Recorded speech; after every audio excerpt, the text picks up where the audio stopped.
Bom dia, então. Olá! Vamos lá, a mais uma sessão ao vivo aqui. Dessa vez, tirando dúvidas, auditoria interna da ISO 2015. Versão 2.0, né? Já tivemos uma sessão sobre esse tema.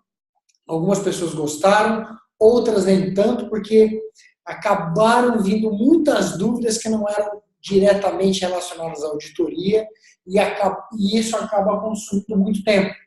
Então, dessa vez, eu até prometi no e-mail que nós iríamos direto ao assunto, para que a gente pudesse usar cada minutinho dessa hora que vamos ficar juntos aí. É isso? Então, bem-vindos aos colegas aí que nos seguem no Facebook, muito bem-vindos aos nossos amigos de Portugal e Lisboa, que sempre nos acompanham também. É um prazer ter todos vocês aqui conosco.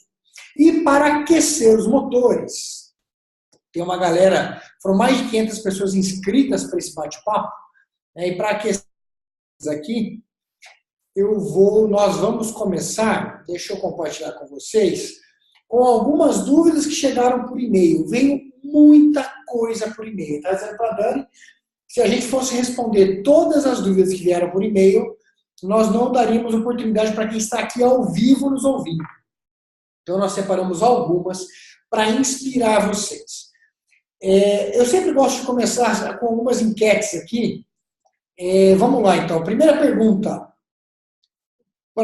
E eu acho que sempre faço essa pergunta no primeiro lugar. Você que está nos ouvindo aí, que já está na sala, é a primeira vez, a segunda, a terceira? Quantas vezes você já esteve conosco no webinar ao vivo? Vai lá no chat e coloca para mim. 1, 2, 3, quantas vezes você já nos acompanhou aqui? Olha lá, o André 2 vezes. Vinícius, seja bem-vindo pela primeira. Simon, seja bem-vindo pela primeira. Michael, pela primeira. Eu vi ali mais de 10 vezes. E aí, a galera, todas ali, ó, o João, legal demais. Mais de 5 vezes. Amarildo, acho que deve ser o Amarildo lá do grupo. Se é você, bota um sim para mim aí, Amarildo. Seja bem-vindo. Ah, legal. Tem um grupo top, que eu não vou nem divulgar, que já está lotado, né, Amarildo? Da galera que é muito boa, né? Esse grupo tem 1 ano que existe. Foi criado num webinar nosso. Foi criado num webinar, a galera discute isso o dia inteiro. E é um melhor que o outro lá. Impressionante como a galera é boa. Poxa, que legal. Muita gente aqui que acompanha a gente por várias vezes e outros chegando pela primeira vez. Seja muito bem-vindo. Espero que seja uma experiência memorável para você. Para você que está aí pela primeira vez, nós vamos explicar aqui como é que funciona. Esse webinar não é um curso, não é uma palestra. É tira dúvida. E ele só vai funcionar se nós tivermos dúvidas para tirar. Porque a gente está aqui de peito aberto, né? Nem sabe o que vem. Nem sabe o que vem. E a gente vai responder as dúvidas na sequência que elas chegam. Então, se você quer que a sua dúvida seja respondida, corre lá no chat e manda para a gente a sua dúvida. Pedido que nós vamos fazer para você. Concentre as dúvidas no que está em torno das auditorias. Não adianta vir com uma pergunta assim, me explica aí o contexto da organização. Vou dar um exemplo já. O que mudou na norma? Tem um monte de vídeo nosso na internet, eu vou dar já para vocês uma referência, com coisas sobre a mudança da norma. O que mudou na norma? Tem um vídeo sobre isso, né, Dani? De mais de 1 hora nossa, falando... Tem vários tira-dúvidas. Então, respeitando o tema, vamos nos concentrar nas coisas em torno da norma. Quem estiver no Facebook também pode mandar as dúvidas também nos comentários lá do Facebook, que a gente olha aqui também, estou conectada. Legal? Então, vamos lá. Eu vou considerar aqui, o Alan mandou agora, a pergunta que foi enviada via e-mail deve ser perguntada de novo ou serão respondidas? Aqui, Alan, nós não vamos conseguir responder todas, porque veio muita coisa por e-mail. E aí perderia o sentido aqui desse bate-papo ao vivo. Eu separei algumas. O teu nome eu não me lembro de estar lá. Então, corre lá, coloca a sua dúvida aqui de novo, que a gente vai começar na ordem de sequência do chat. Show?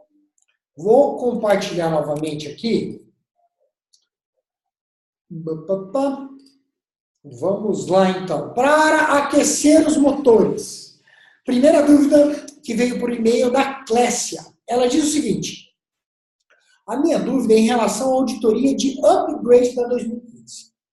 Nesta auditoria, o auditor foca somente nas alterações da norma ou verifica o sistema como um todo, como em uma auditoria de certificação? E aí, Dani? Não, uma auditoria de upgrade é uma auditoria que começa do começo, né? Então, a gente sabe que no ciclo de certificação, a primeira auditoria é o que a gente chama de auditoria completa. Então, uma auditoria em que todos os processos são auditados, e daí nas duas de manutenção, você audita alguns processos, outros processos não, de forma que nas duas de manutenção a gente consegue ter uma amostragem completa. O que acontece? Mesmo que você esteja na segunda de manutenção, mas se você quiser fazer o upgrade, não vai ser uma auditoria de manutenção, vai ser uma auditoria interna, em que todos os processos serão auditados. É uma auditoria nova. Completa. Completa. É uma recertificação. Perfeito. Vamos lá. Próxima pergunta. Da Renata. A Renata diz o seguinte: o que mudou da versão 2008 para 2015? Se existem, quais documentos não preciso mais usar? O que devo alterar neles? Quais documentos a mais preciso ter? E que tipo de treinamento preciso dar a cada departamento para que eles entendam a gestão da 2015? Renata, a sua pergunta é boa, mas ela é uma consultoria de 6 meses aqui, quase. O que nós fizemos para te ajudar? E os colegas que estão ouvindo aí a gente. Tem uma série de vídeos sobre a transição que vocês vão encontrar nesse endereço aqui. Aproveite esse momento e copia. É o HTTP, né, goo.gl.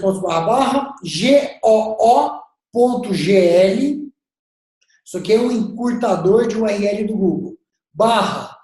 /NDZ61H. Z maiúsculo. Isso. Copia e cola. Vai jogar você lá no nosso canal do YouTube, onde tem uma série de vídeos sobre a transição da ISO 9001. E um ponto importante aqui, Renata, é que, basicamente, assim, o que mais mudou na versão 2015 é que ela deixa de ser um sistema com base em documentos. Então, se você quiser saber, assim, se você quiser uma dica primeira ali para responder sua dúvida, pelo menos um pouco agora, pensa menos no documento e mais no sistema, né? Então, a gente vê aqui que o seu foco ainda é o documento. Só que na versão 2015 não tem mais foco nenhum em documento. Uma preocupação muito natural de quem está acostumado com o sistema na versão anterior. Mas, assim, o foco agora, então, assim, antes era um sistema de documentos. Agora a gente fala que é um sistema documentado. Então, o documento ele vai para o segundo plano. Então, não precisa se preocupar tanto com o documento, né? Do jeito que você se preocupa ali na pergunta, e se preocupa mais realmente com o sistema, né? Perfeito. E daí a gente tem essa série de vídeos aí para te ajudar a olhar mais para o sistema e menos para o documento. A gente tem dito com frequência que a ISO 9000 na versão 2015 é um sistema menos hipócrita, menos para inglês ver, mais focado em comportamento, mais focado mesmo na gestão do negócio, o que é espetacular. E a gente tem muita coisa produzida para te ajudar. Vamos lá, então. Próxima pergunta aqui, da Kayla e da Joveslaine, são perguntas em torno do mesmo assunto.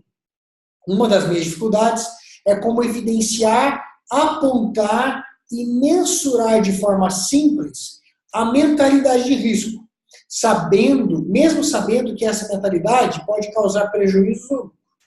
Esse é um ponto. A outra diz assim, no item 6.1, a norma não fala sobre metodologia para avaliação de risco. Porém, entendemos que sem o suporte de uma ferramenta, este item ficaria muito solto. O que está sendo cobrado pelos auditores externos? Essas ferramentas estão sendo aprovadas? Então vamos lá. Vamos falar sobre essas duas dúvidas ali. Primeiro, uma coisa importante, né? Toda vez que a gente ler a palavra risco, a gente tem que pensar na palavra risco e oportunidade. Então as duas coisas estão caminhando juntos. O que a norma pretende com isso, Dani? Por que inserir essa mentalidade de risco da norma? E aí a gente vai entender o porquê, depois ver como que isso é verificado em auditoria. Então, a questão aqui, ela volta um pouco para a questão que a gente estava falando da pergunta da Renata, da questão do documento, efetivamente. A mentalidade de risco, ela é um comportamento e não é um documento e não é uma planilha. Então, não adianta nada você ter a planilha e você não ter o comportamento.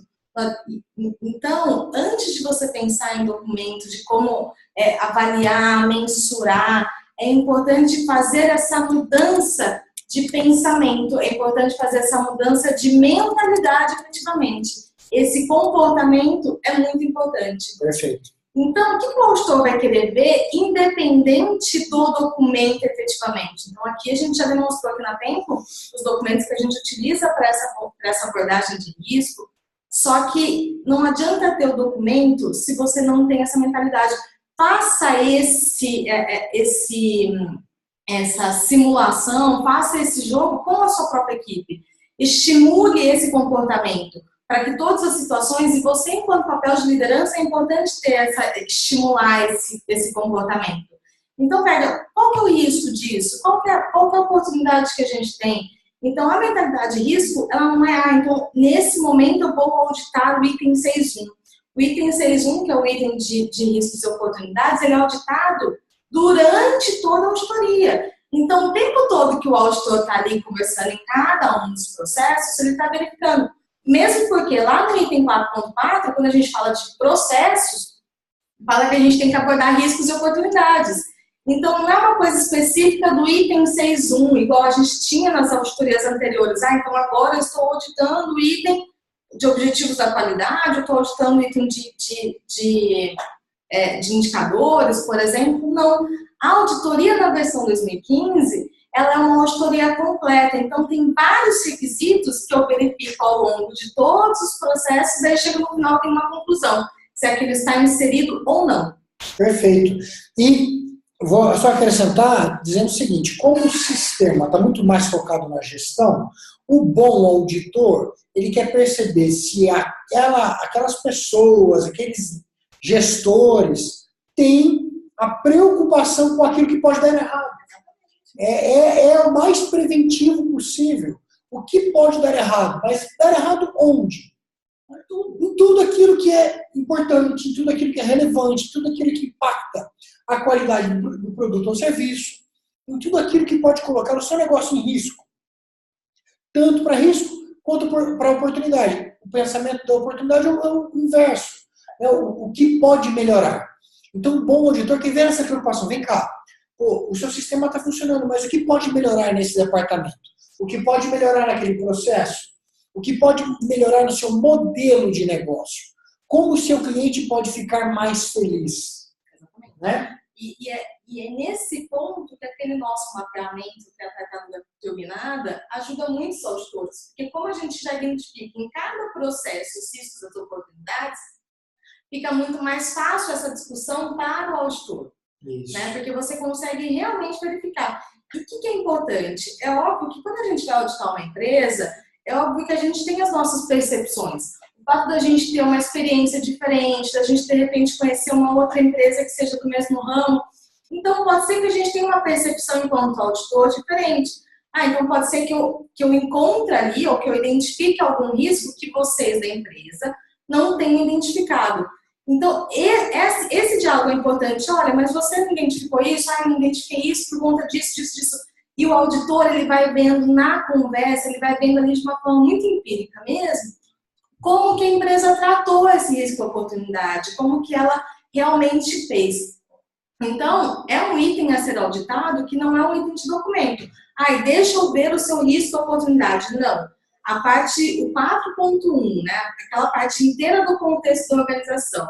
O item 5, que é o item de liderança, e o item 6, que é de planejamento, o auditor ele vai olhar isso durante toda a auditoria, não vai ser só em um determinado momento. Legal. E a dúvida da Giovana, precisa de um sistema? Não necessariamente. Não. Nós, aqui, enquanto empresa de consultoria, entregamos para os nossos clientes uma base de sistema ainda simples, se apoiando em planilhas que permitem uma gestão objetiva e simples. Ah, mas eu gostaria de utilizar um sistema. É legal? É super legal. Quando alguém pede para a gente uma recomendação, em geral a gente recomenda os nossos parceiros lá da QualiX. Eles têm lá um módulo que é o Risks, para fazer gestão de risco.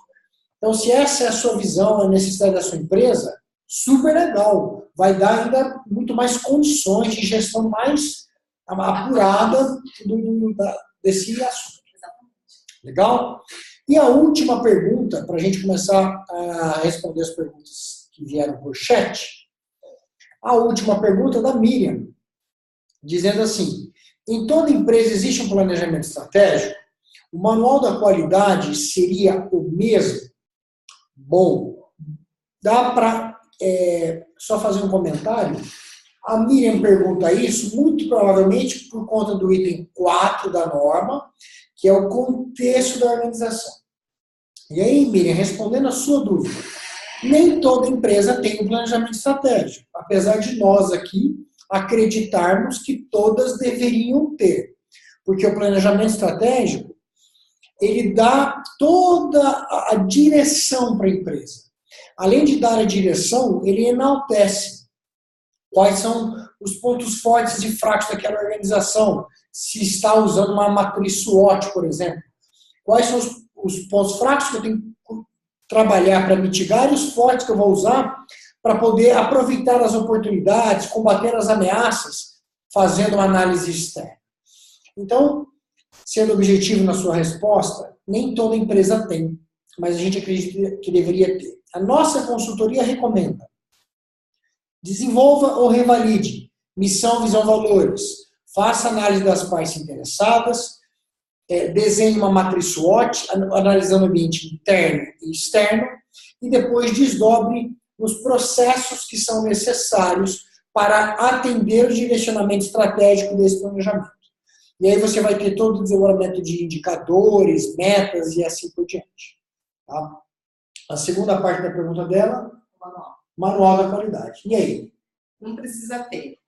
E se você tinha aquele manual que era só para, você só fazia para atender a norma, exclua esse manual.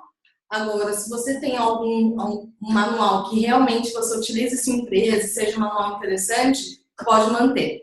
O fato de não ter um manual da qualidade não quer dizer que a empresa não possa ter. Né? Então, às vezes fica essa dúvida. E se não tem o manual, o auditor vai me dar uma não conformidade se eu tiver o manual? Não. O fato de não ter não quer dizer que você não possa ter, quer dizer que não será mais exigido. Então, se você não tiver, o auditor também não vai dar uma não conformidade por isso, né? Vamos aproveitar a deixa que a Dani deu para deixar claro para vocês. Não, auditor nenhum pode recusar o documento do seu sistema de gestão. Então, se você quer utilizar o manual, legal. A norma ela não diz assim, não use tal documento. Ela só diz o que você deve utilizar, o que você deve ter. Ela também não diz como você deve resolver as coisas. Isso fica a seu critério, a critério das empresas de consultoria, na maior parte das vezes. Então, o auditor fala assim, não, mas o manual da qualidade não precisa mais. Acredito que um bom auditor jamais faria uma colocação como essa. Mas, se acontecer com você, você pode rebater dizendo, eu sei que não precisa, mas nós utilizamos o manual do nosso sistema de gestão e gostamos desse manual. Vamos então aqui às dúvidas que começaram a chegar pelo chat. Já tem um monte de pergunta aqui. Nós temos aí mais um bom tempo pela frente. Se você quer que a sua dúvida seja respondida, tem muita gente na sala, manda ela agora. Tem gente no Facebook também. Então, vamos lá. Primeira pergunta do nosso amigo Edmilson. Ele diz o seguinte: somos uma construtora e temos em nosso sistema de gestão a 9000 e o PPQPH.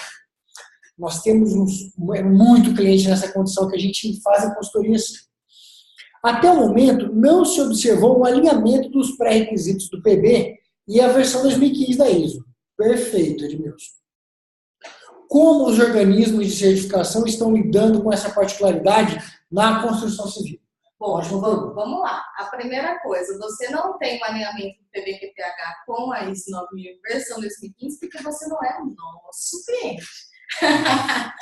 Porque, na verdade, a gente criou aqui qualquer sistema de gestão, qualquer sistema de gestão pode ser integrado, né?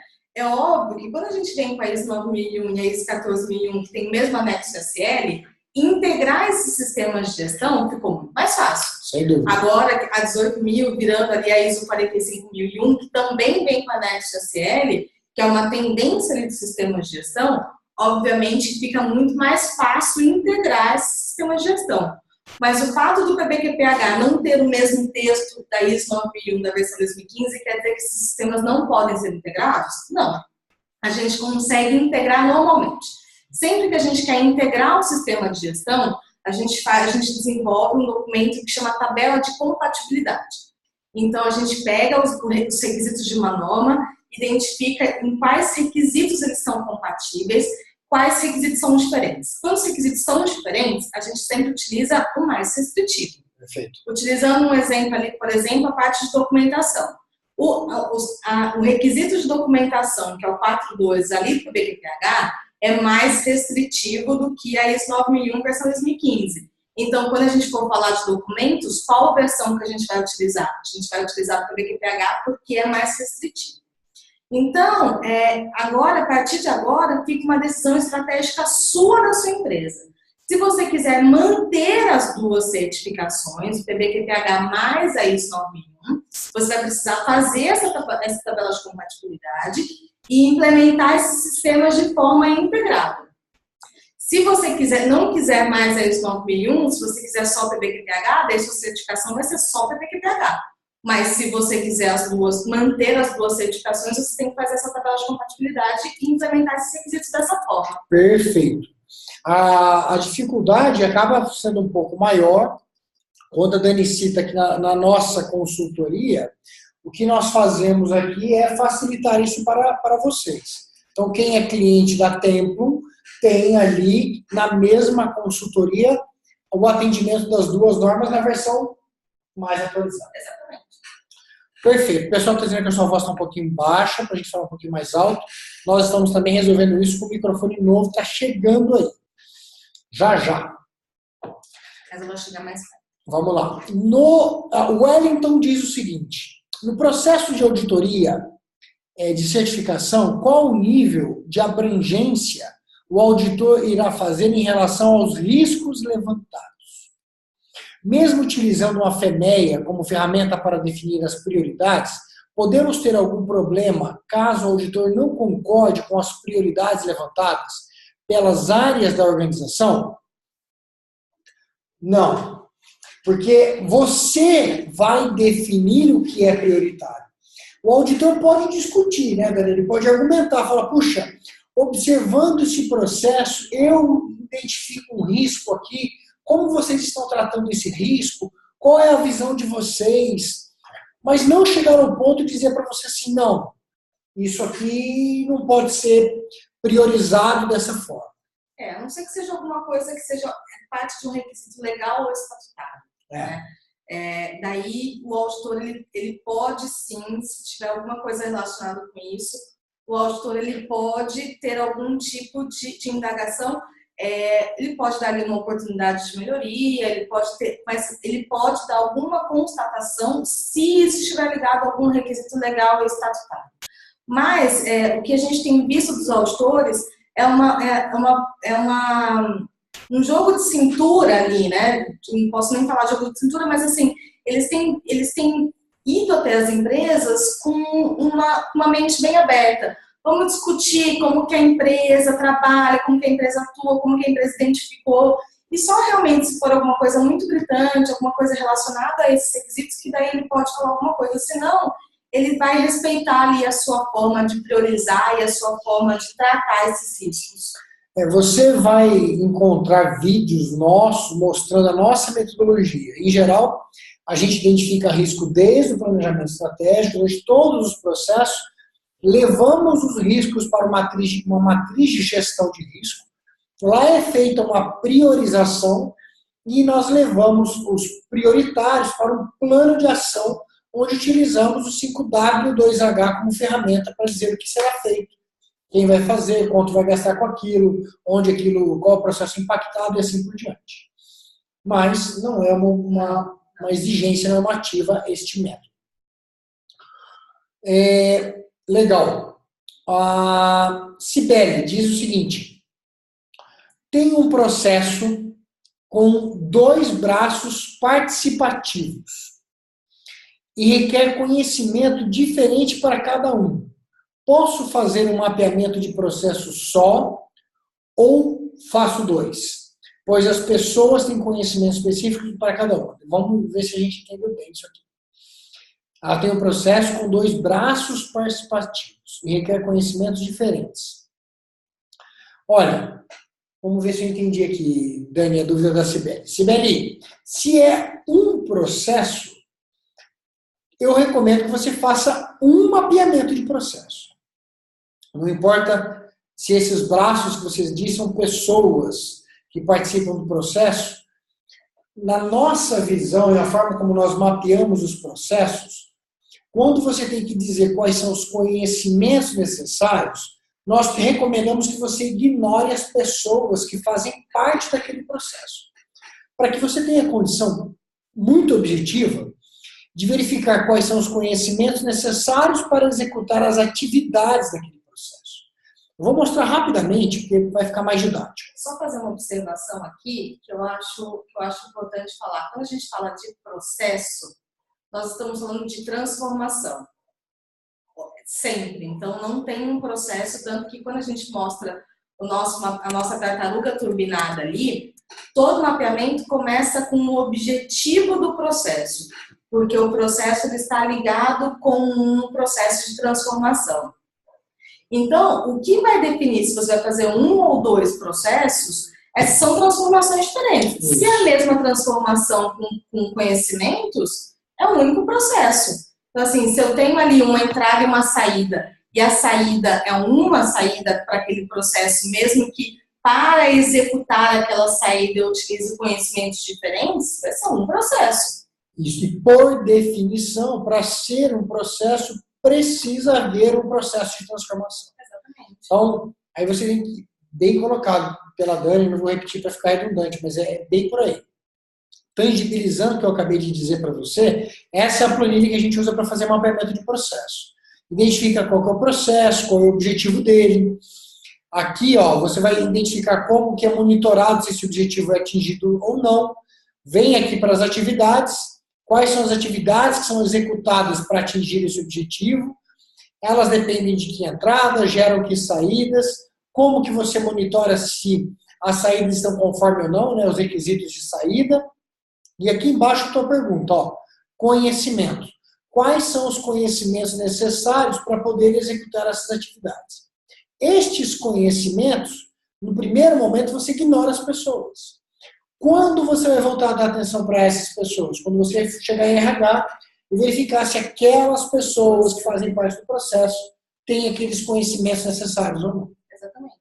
Mas o que vai definir aí se você vai fazer 2 processos ou um processo é a transformação envolvida. Então, quem quiser essa planilha, entra lá na Universidade Templum, digita no Google Universidade Templum, você vai encontrar a universidade, tem um kit com tudo que você precisa para fazer a transição, ou quase tudo. A planilha é uma das coisas que está lá disponível. Flávio diz o seguinte: a auditoria que passei há alguns dias, os documentos foram auditados da mesma maneira. Legal, Flávio. Vamos lá. A norma, ela não exige mais algumas coisas documentadas. A minha visão, e já aconteceu isso com clientes nossos que fizeram a transição, os auditores também estão se adequando às mudanças, estão ganhando experiência prática em auditoria. Quando ele percebe um sistema de gestão instalado e funcionando, e percebe que os documentos existem, é natural que ele audite esses documentos. Não tem nada errado com isso também. O que estaria errado é ele exigir, por exemplo, o manual da qualidade, que não é mais um documento necessário, ou outros procedimentos que não são mais necessários. Isso ele não poderia exigir. Entretanto, se os documentos existem e são parte do seu sistema de gestão, correto ele auditar. Sim, e assim, na verdade, quando a gente fala de mudança de foco, a gente não está falando que os documentos não podem ser auditados. É que antes, o que acontecia no... Tem até completa aqui, ó, controle de registro, controle de documentos. Não, mas a gente continua mantendo, não tem problema. Assim, o que acontece é que antes a auditoria começava assim, olha, deixa eu ver o seu procedimento, controle de documentos, que é um procedimento obrigatório. Deixa eu ver o seu procedimento. Hoje o auditor ele não vai pedir o documento, ele vai falar assim, como que você controla a sua informação? Como que você controla seus documentos? E você vai falar, porque eu tenho um procedimento. Agora, antes, como tinham aqueles procedimentos obrigatórios, o auditor começava a auditoria pedindo documento, né? E agora não é mais isso, agora mudou. É essa a questão. E não quer dizer que nós somos contra você ter documentos, pelo contrário, a gente tem um monte de procedimento aqui na Tempo também, e os nossos clientes também têm mais um tanto de procedimento. Não é essa a questão, é a questão que o foco, o documento, ele deixa de ser o ator principal, e ele começa a ser um coadjuvante. É só a gente pegar o peso que cada item tinha na norma. Na versão 2008, a norma começava com requisitos de documentação. Isso. Ou seja, era o ator principal. Agora, a parte de documentação é o último item na parte de apoio. Ou seja, a documentação vem para apoiar os processos. Então, muda o foco. Não quer dizer que o sistema não vai ter documento ou que esses documentos não serão auditados. Perfeito. A dica que a gente dá para os nossos clientes é o seguinte, aquele documento que existia no seu sistema de gestão, que você só utilizava na auditoria, tirava poeira para mandar para o auditor, é provável um documento que você não precisa mais. Exatamente. Você vai aniquilar, tira da gaveta e joga no lixo. Exatamente. Não é isso? Vamos lá. Seguindo aqui, ó. Rubens Linari, conheço. Olá. Onde você viu o Rubens? Ah, aqui. Rubens Linari. Legal, tem uma pergunta aqui, não estou conseguindo ver o nome da pessoa, porque está oculto aqui por algum motivo, mas eu já tento ver novamente. Diz o seguinte, vejo que a grande diferença entre a versão 2008 e a 2015 é o fato de que a 2015, da 2015 abraçar a estratégia da empresa, não só os processos. Seria isso? Eu diria que sim. Eu diria também. Porque o sistema de gestão da qualidade existe para garantir que os requisitos daquele cliente serão atendidos, satisfeitos e mais do que satisfeitos agora. Na versão 2015, a nossa interpretação é que esse sistema ele vem de um planejamento estratégico, ele deriva de um planejamento estratégico. Então, assim, começa com a estratégia, né? Puxa, onde é que você quer chegar? Como que você pretende chegar? Agora, me diz quais são os processos necessários. Porque tem processo que não é necessário para uma determinada estratégia.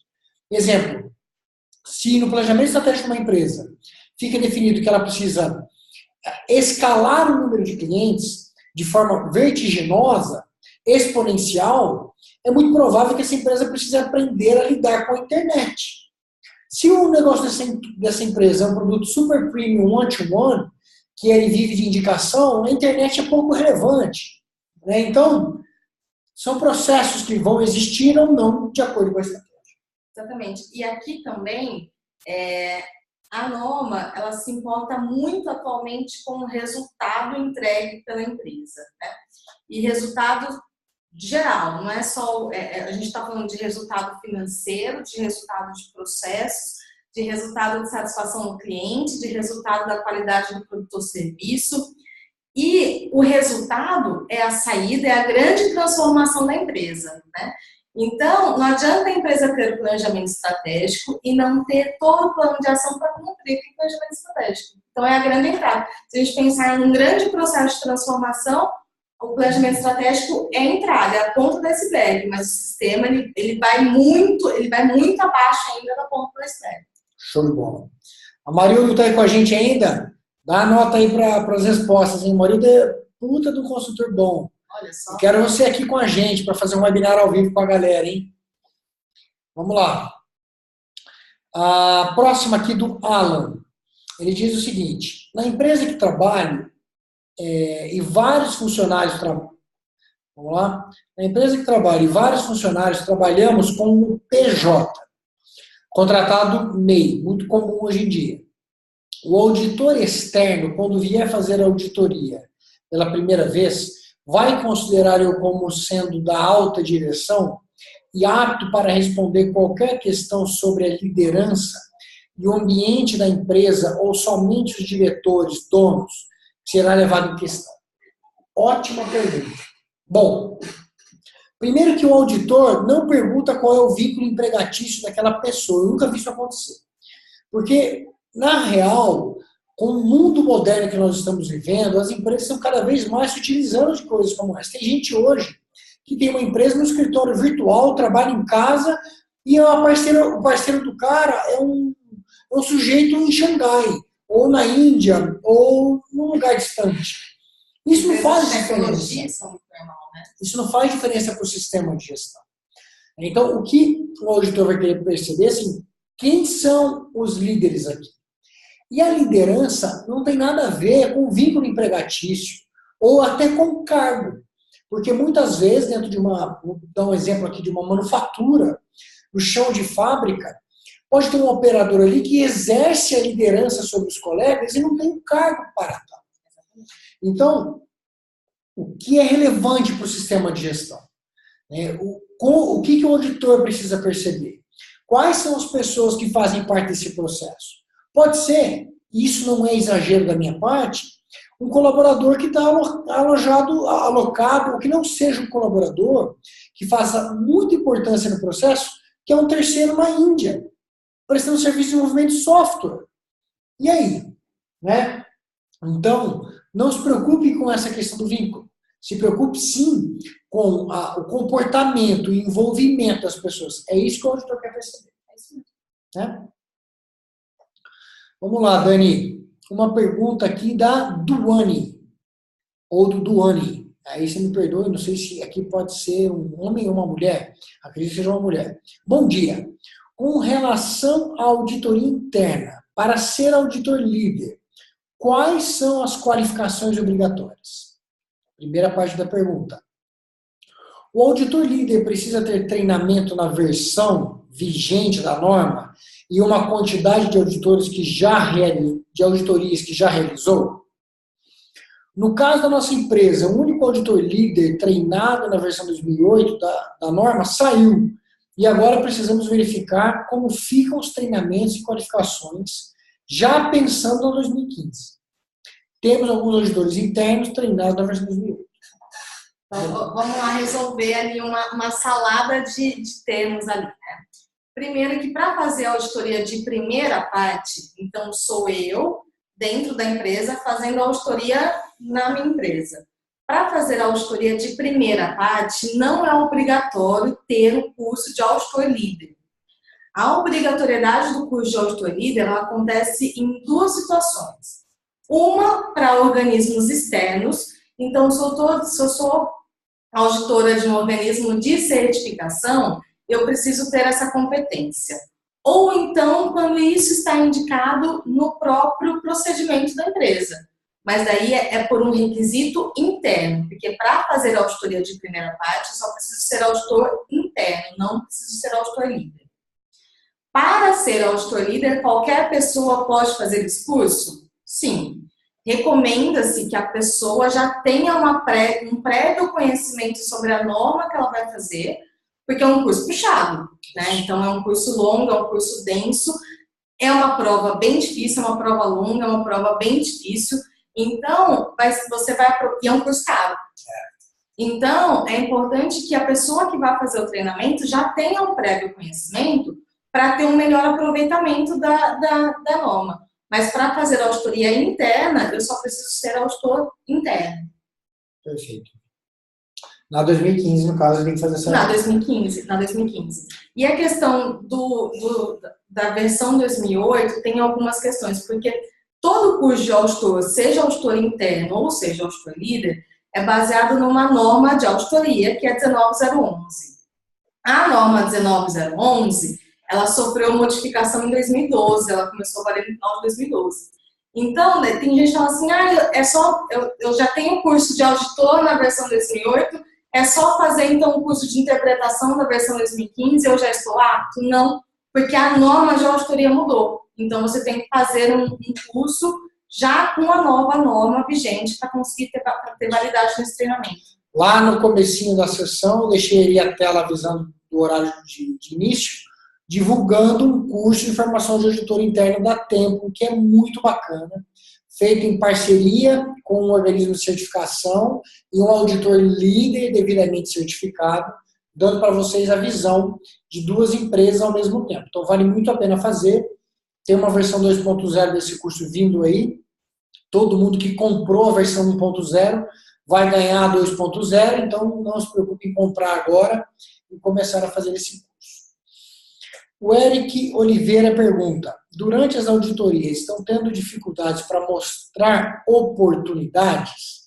Ótima pergunta. Tem gente que ganhou não conformidade por isso. Exatamente.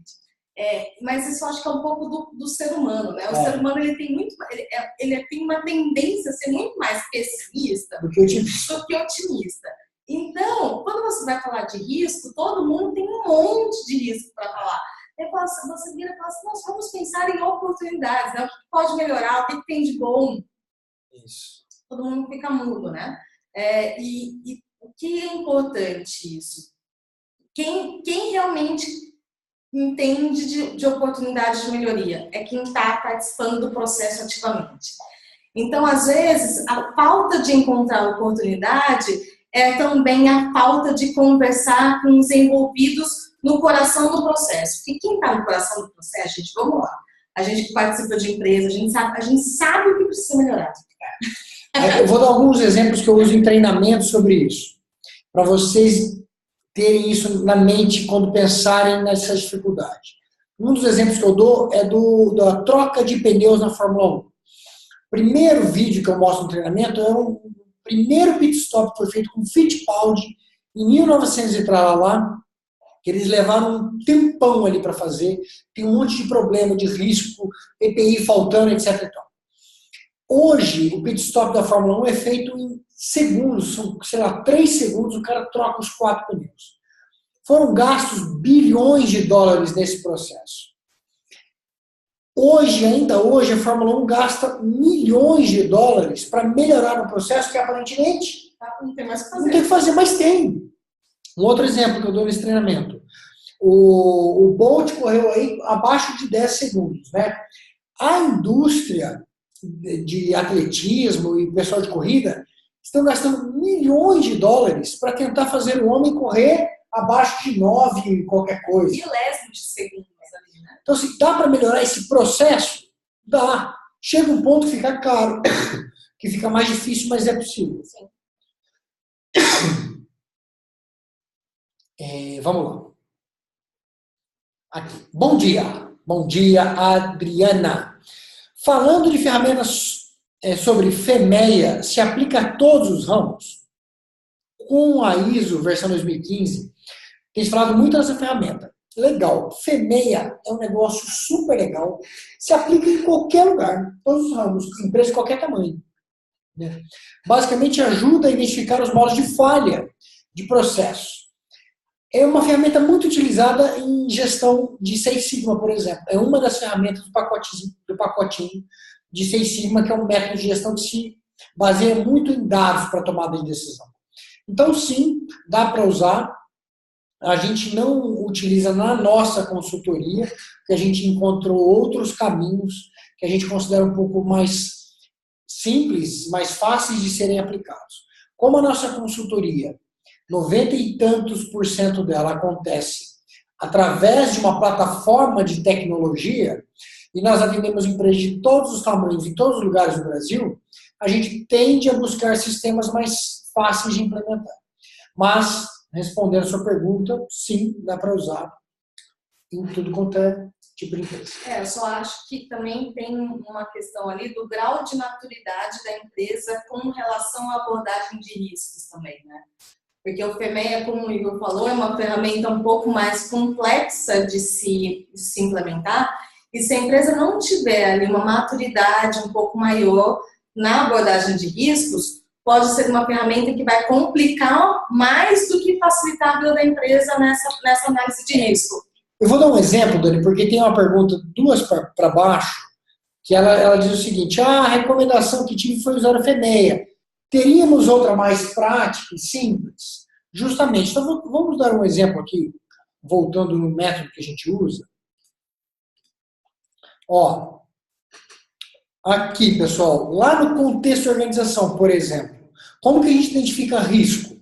Quando nós estamos avaliando pontos fracos, por exemplo, a gente pede para o cliente identificar aqui qual é o impacto daquele ponto fraco na matriz SWOT e se aquilo representa o risco. Sim ou não? Ah, se representa, vou mostrar o que a gente faz com isso.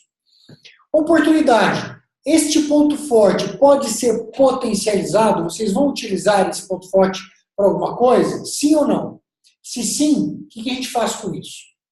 No nosso método, a gente identifica risco e oportunidade aqui, a gente identifica risco e oportunidade em todos os processos, e lá na hora de fazer a gestão de risco e oportunidade, nós levamos isso para uma matriz de gestão de risco e oportunidade, onde vai ser identificado qual é o tipo, origem, a descrição do risco, a consequência, frequência e severidade para determinar o grau de ação e qual vai ser a ação sobre esse evento.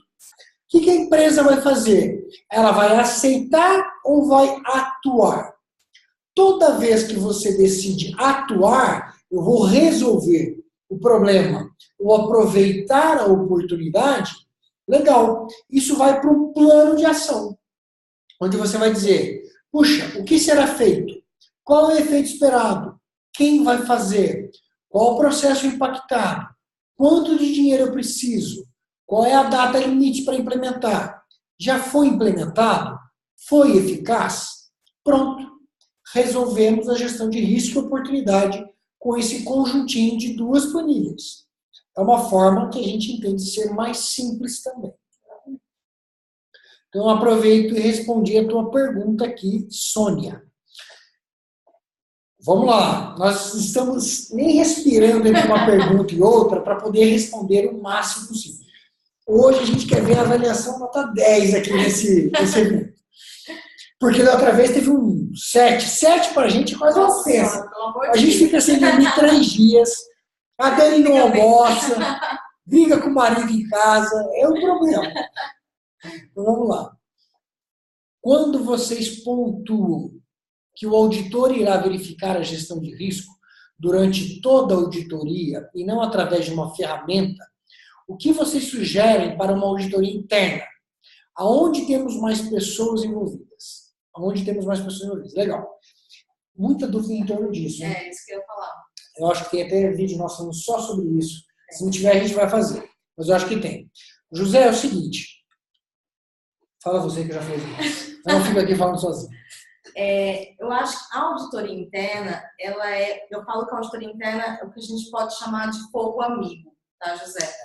Então, se é justamente na auditoria interna em que tem a maior quantidade de pessoas envolvidas, vai isso no fundo mesmo, verifica isso no fundo, verifica riscos e oportunidades com todo mundo que você for entrevistar, com todo mundo que você for conversar. É muito importante esse treinamento, inclusive a auditoria interna tem que servir como um treinamento. Então, dentro de uma auditoria interna, faz a mesma coisa. Pergunta. Antes a gente não tinha aquela pergunta na auditoria que a gente perguntava da política da qualidade. Você sabe a política da qualidade? Faz essa mesma pergunta, faz esse mesmo questionamento para a parte de riscos e oportunidades. Qual que é o risco que tem no seu trabalho? Qual que é a oportunidade que tem no seu trabalho? O que pode dar errado aqui? O que pode dar de errado? Ó, então você utiliza esse procedimento aqui, o que isso pode ter de bom, o que isso pode ter de ruim? E da mesma forma você trabalha com as oportunidades. Mas treine isso com todo mundo, converse com todo mundo da sua equipe, para que isso comece a você... A gente estava falando, a mentalidade de risco é muito comportamento. Então, instigue as pessoas, utilize a auditoria interna como foco amigo, como treinamento disso e converse realmente sobre isso com todo mundo. Eu vou acrescentar com uma dica, porque a qualidade do auditor faz muita diferença. O auditor de 2015 tem que manjar de processo, tem que manjar de gestão, tem que manjar. Então, vou dar um exemplo do departamento comercial, porque toda empresa, não importa se ela é uma indústria, uma prestadora de serviço, uma entidade sem fins lucrativos, tem um departamento comercial. Fala, pô, mas uma entidade sem fins lucrativos tem? Tem. Porque o cara tem que conseguir doações. Está ali auditando o departamento comercial. O cara que está auditando tem que entender de gestão. Então, tem que saber fazer as perguntas certas, porque muitas vezes a pessoa que está dentro do processo, de fato, não enxerga risco e oportunidade. Então, se o auditor fala assim, mas qual que é o risco aqui? A pessoa vai dizer assim, não sei, eu acho que não tem muito risco. O auditor tem que devolver assim, puxa, mas vem cá, como que você capta seus clientes? Exemplo, a gente usa aqui um formulário da internet. Legal. E este formulário, depois de preenchido, vai para onde?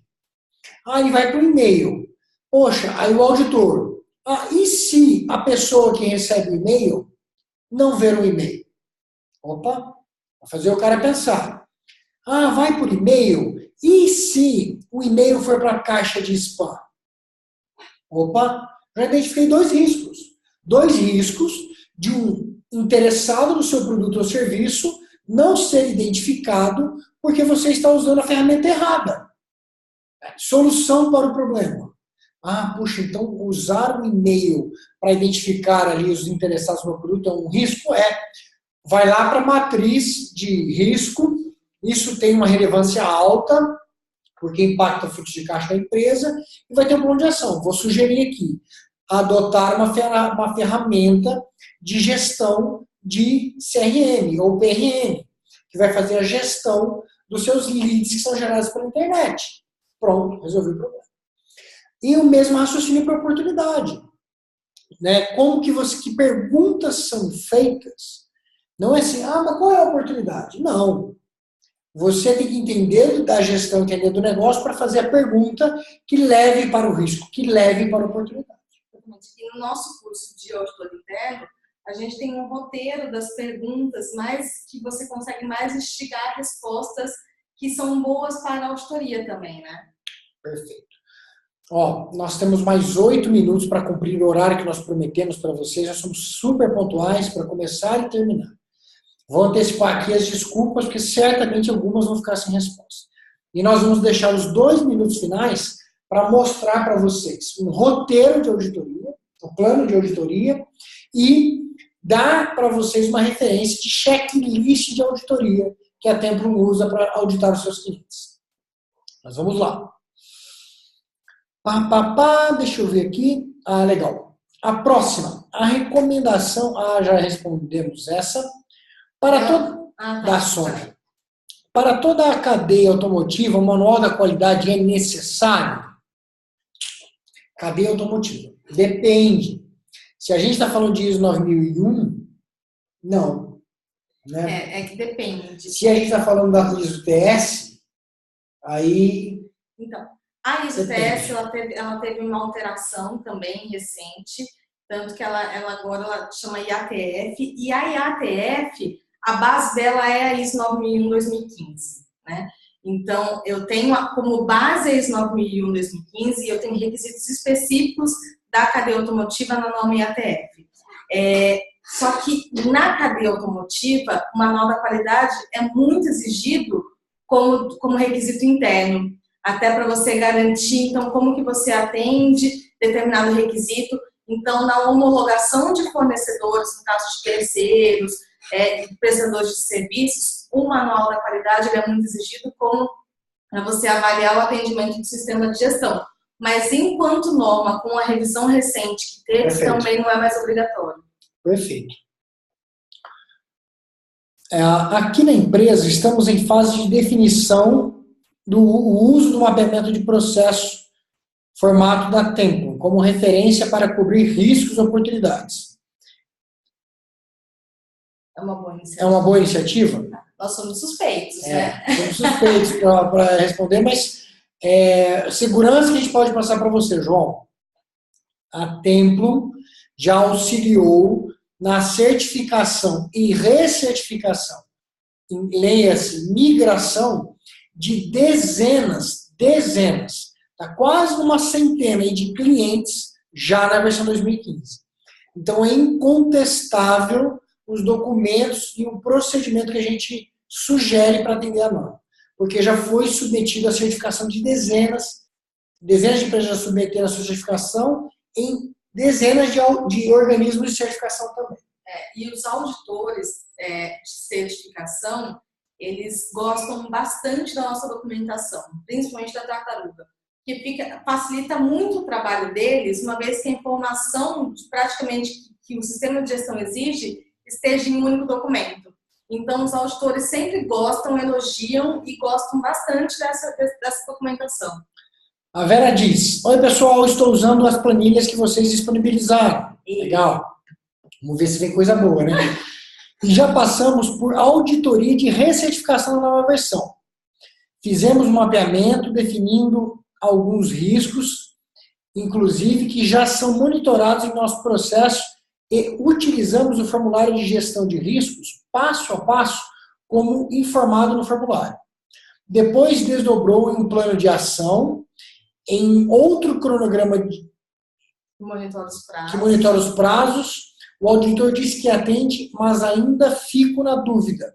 Não, atende plenamente. Atende. Se o auditor já validou isso para você, não tenha dúvida. Tranquilo. Está aí a Vera dando um depoimento para a gente. Os procedimentos e os formulários que utilizamos em 2008 podem ser utilizados em 2015, só realizando as adaptações? Pode sim, Juliana. A Tayana diz o seguinte: olá pessoal, para análise de risco estamos utilizando um formulário similar ao FEMEA. Porém, como se trata de uma ferramenta nova para todos, a qualidade do conteúdo ainda não está no nível em que queremos. Por outro lado, todos estão muito motivados e buscando fazer o seu melhor, que é o que importa na verdade. Com base nisso, gostaria de entender se o auditor pode questionar a ferramenta que escolhemos e os detalhes do conteúdo. Pode. Ele pode, mas assim, se você pegou a FEMEA e fez uma adaptação, criou FEMEA da Tayana, não tem problema nenhum. A Val pergunta: como devo auditar a conformidade com os itens 932, C2 e C5? Parece-me que ambos são iguais. Ele está falando de análise crítica. O Igor ainda perguntou, falou assim, pega a norma. Eu não decorei tudo. Você sabe os itens? Eu sei que é análise crítica, mas o que é o C2 e o C5? Abre aí que a gente vai descobrir. Peraí que eu vou ter que ir. Enquanto a Dani busca lá a referência desse detalhe, que a Val foi bem detalhista aqui, o que é bom, eu vou para a próxima aqui. Ó. O manual resolvemos manter, porém estou revisando para uma versão mais enxuta e mostrando um resumo da ferramenta e equipamentos que utilizamos em cada processo, informando inclusive os registros da qualidade pertinentes a cada processo. Estou no caminho certo, Dani? Sim, esse é um caminho que você escolheu e tá show. Obrigado, o material de vocês é ótimo. Tenho alguns colegas em Goiânia que também estão utilizando os formulários que vocês deram como exemplo. Sou de Quirinópolis, Goiás. Muito obrigado, Vera. Uma empresa pequena pode conseguir os certificados norma 1? Romilson, com certeza absoluta, você não conhecia a Templo.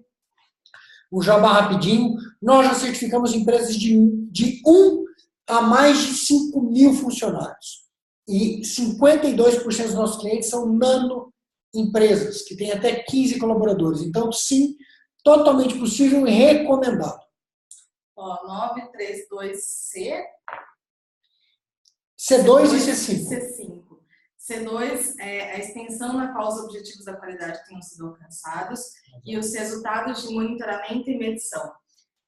Nem todos os objetivos da qualidade, nem todos os monitoramentos e medição são objetivos da qualidade. Né? Então, nem tudo que você vai medir, nem tudo que você vai monitorar é um objetivo da qualidade. Então, essa é a diferença. Aqui a gente está falando, quando a gente identifica lá no 715, quais são os recursos de monitoramento e medição, o que a gente vai monitorar e o que a gente vai medir, é esse resultado que a gente está vendo aqui no 5.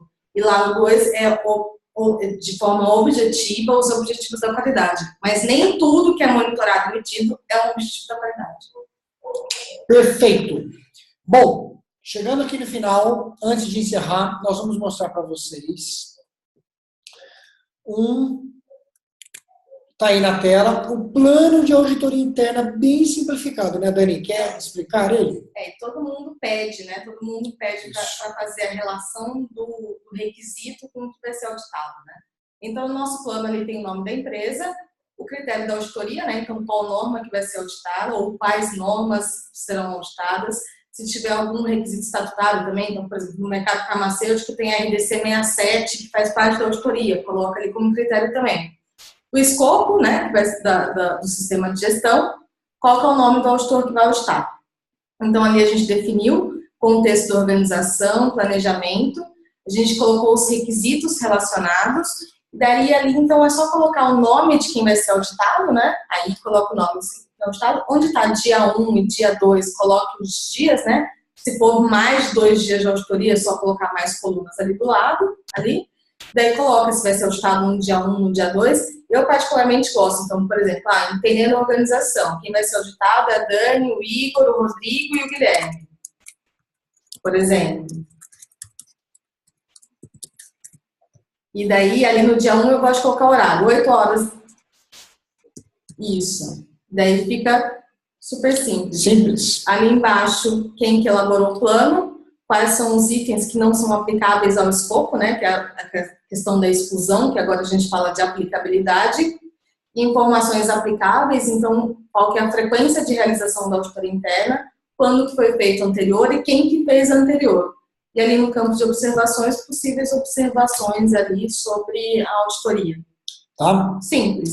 Esse documento está lá no kit? Não está no kit, a gente vai mandar por e-mail para quem participou. Perfeito. Todo mundo participou. Quem quer aí esse plano, coloca um sim aí no chat para mim, para saber quem está a fim de receber. Aí, galera, que legal. Vou mostrar mais uma coisa enquanto vocês respondem. Para você que não tem noção de como é uma auditoria, o roteiro de auditoria da ISO 9001, vou mostrar para você agora. Ó. Aqui no iAuditor, que nós na Tempo utilizamos um software para fazer auditoria, todos os nossos clientes, eles passam por auditoria interna nossa utilizando esse software, que é fantástico e tem uma versão gratuita. Nesse software tem uma biblioteca pública e nós disponibilizamos nessa biblioteca o nosso roteiro de auditoria. Então é um documento super extenso, eu não vou passar por ele agora, mas você pode entrar, vou colocar no chat, vou mandar junto por e-mail também, ó. Todo o roteiro de auditoria sendo executado através desse software. Não quero usar o software, mas eu quero o roteiro. Vem aqui e faz o download do roteiro, tá? Então, vou colocar aqui no chat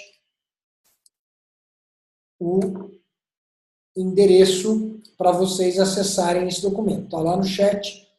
Acabei de colar para vocês aqui. Legal? Recadinhos finais aqui, pessoal. Uma pergunta.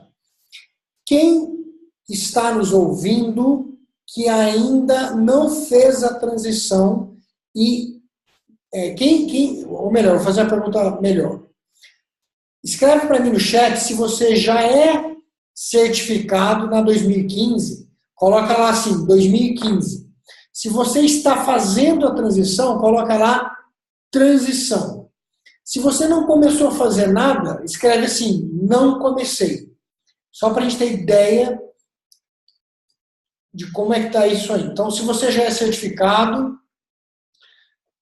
ó, uma galera aqui que está fazendo a transição, outros que já fizeram, já estão em 2015, parabéns. É bastante gente. Bastante gente. E um outro aqui que ainda não começou. Essa dica que eu vou dar para vocês é uma dica que ela não é um jabá simplesmente, é uma dica valiosa que a gente faz com muito carinho, porque muitas pessoas têm agradecido por isso. Tem um curso que foi elaborado por nós dois. Não é uma consultoria. Por isso que é barato, custa R$500 por isso. É muito barato, porque não é uma consultoria, é um curso. Quase consultoria. Quase consultoria. Por que é quase uma consultoria? Porque nós dois, a gente diz tudo que precisa ser feito para fazer a transição. Tudo. E a gente fornece todos os documentos. Nós damos todos os exemplos. E muita gente comprou esse curso porque não podia pagar pela consultoria. A consultoria da Templo para a transição custa a partir de 8, 9 mil reais. Então as pessoas não podiam pagar por isso. E contrataram o curso. E tem muita gente, vou mostrar para você agora, né? Muita gente, não é pouca gente. E vou mostrar um exemplo. Deixa eu achar aqui esse exemplo. Que vale a pena mostrar para vocês. Opa. De gente que fez e adorou. Tem muita gente que já conseguiu fazer a transição. Então, se você está nos ouvindo agora, vai lá. Vou colocar o endereço de novo. Olha só. Deixa eu compartilhar aqui, que eu não compartilhei, vocês não vão conseguir enxergar. Esse aqui é o depoimento de um cliente, ó, Gabriele dos Santos, da AEB Brasil. Ela fala: boa tarde, é com imenso prazer que digo que graças ao curso /consultoria, que a gente fala muito isso no curso, de transição, consegui migrar a nossa transição. Muitíssimo obrigado a todos que criaram e passaram este curso incrível online. Maravilhoso. Solucionou todas as minhas dúvidas e me norteou a conquista do resultado. Valeu muito a pena e certamente sem ele nada teria acontecido. Então, com muita alegria, muito prazer que a gente faz a divulgação desse material. Quem não tem o curso, o link, não conseguiu ver, vou colar aqui. E tem na Universidade Templum também, né? Isso. Ó, eu já colei aqui no chat e vai lá na Universidade Templum, digita Universidade Templum no Google, que você vai achar a gente com certeza absoluta, você vai encontrar isso lá. São, assim, acho que eu posso dizer que são milhares de pessoas que estão fazendo estes cursos.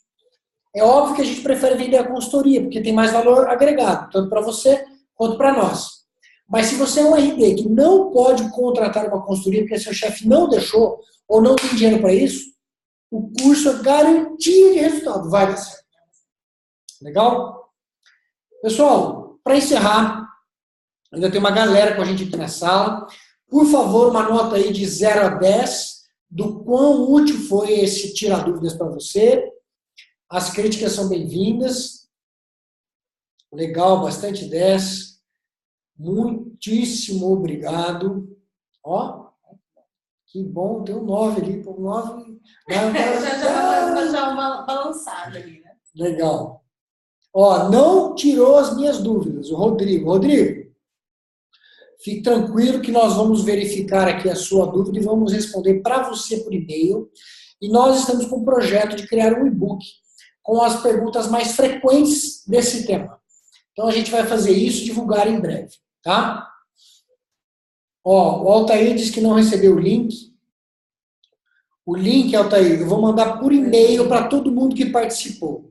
Coloquei aqui no chat, vou colar novamente, mas vou mandar por e-mail para vocês. Legal? Ó, o pessoal gostou da ideia do e-book, nós vamos fazer isso sim, respondendo ali para vocês as principais dúvidas. Show? Show. Galera, muitíssimo obrigado. Tá acabando, mas acabando. No mês que vem estamos de volta. No mês que vem estamos aí com mais uma sessão ao vivo. A galera do Facebook, muito obrigado aí pela audiência pelo Face. E nos vemos aí em novembro com mais um tema que ainda não sei qual é. Mas mandem para gente que eu falar. Boa, sugestão do tema. O que vocês querem que a gente fale? Dúvida que vocês querem que a gente tire. Boa. Que a gente faz para vocês aqui. Show de bola. Muito obrigado e até a próxima. Até mais.